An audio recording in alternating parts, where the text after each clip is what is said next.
स्नान विवाद और उसको लेकर शंकराचार्य स्वामी अभिमुक्तेश्वरानंद का धरना आप जानते हैं जारी है। आज शंकराचार्य के धरने का 9वां दिन हो गया है। शंकराचार्य विवाद के बीच मुख्यमंत्री योगी आदित्यनाथ का एक बड़ा बयान आज सामने आया है। शंकराचार्य विवाद के बीच बोले मुख्यमंत्री योगी आदित्यनाथ, संविधान से ऊपर खुद को समझना ठीक नहीं है। आगे योगी आदित्यनाथ की तरफ से कहा गया कि व्यवस्था से ऊपर खुद को समझना यह संविधान की अवमानना है। संविधान और व्यवस्था से कोई भी ऊपर नहीं हो सकता।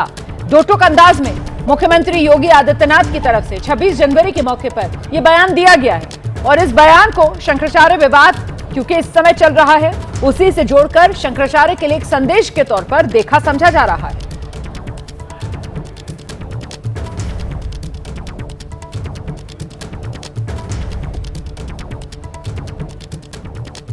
जब भी संविधान के मूल भाव को कमजोर करने की साजिश होती है तो आप इस बात को देखते होंगे कि कहीं ना कहीं से इस सुखबुगाहट भी शुरू हो जाती है।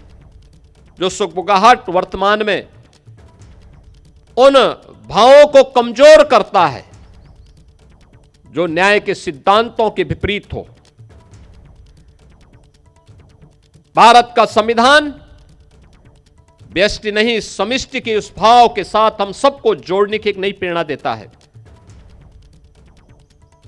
कोई व्यक्ति अगर यह कहता है कि मैं न्याय से ऊपर हूं, मैं संविधान से ऊपर हूं, मैं व्यवस्था से ऊपर हूं, तो मुझे लगता है कि वह भारत की संविधान की अवमानना कर रहा है। अगर कोई व्यक्ति कहता है कि बनाई गई व्यवस्था पर मेरा विश्वास नहीं, जो मैं कहूंगा वही सब कुछ होगा, यह नहीं चल सकता। इस बीच शंकराचार्य विवाद को लेकर योग गुरु बाबा रामदेव, उनका बयान सामने आ गया है और बाबा रामदेव क्या रहे हैं, वो ये कह रहे हैं कि पालकी में जाकर स्नान करें या आप पैदल जाकर स्नान करें, नॉर्मल तरीके से स्नान करें या आप वीवीआईपी की तरह स्नान करें, स्नान का पुण्य मिलता है, पालकी का नहीं मिलता है। शासन, संतों, शंकराचार्य को एक दूसरे से विवाद नहीं करना चाहिए, ये नसीहत है जो योग गुरु बाबा रामदेव दे रहे हैं। पालकी में जाकर के स्नान करें कि पैदल जाकर के स्नान करें, नॉर्मल तरीके से स्नान करें कि वीआईपी स्नान करें, भैया स्नान का पुण्य है, पालकी का पुण्य नहीं है। और आपस में ना सत्ता और शासन को और ना हमारे संतों और पूज्य शंकराचार्य भगवान को एक दूसरे से विवाद नहीं करना चाहिए।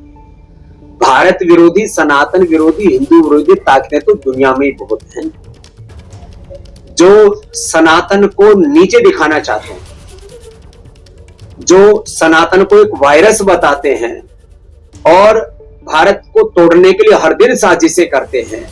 तो भैया हम कम से कम भारत में रहने वाले हिंदू, मुसलमान, सिख, ईसाई सब पहले तो ये माने कि हम सबके पूर्वज एक हैं। हम एक पूर्वजों के, एक वीर वीरांगनाओं, एक ऋषि ऋषिकाओं की, एक धरती माता, एक भारत माता की संतान है।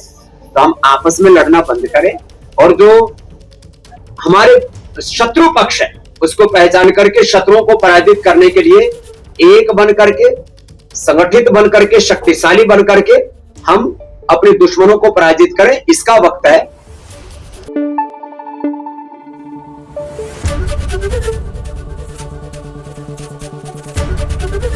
एबीपी न्यूज आपको रखे आगे।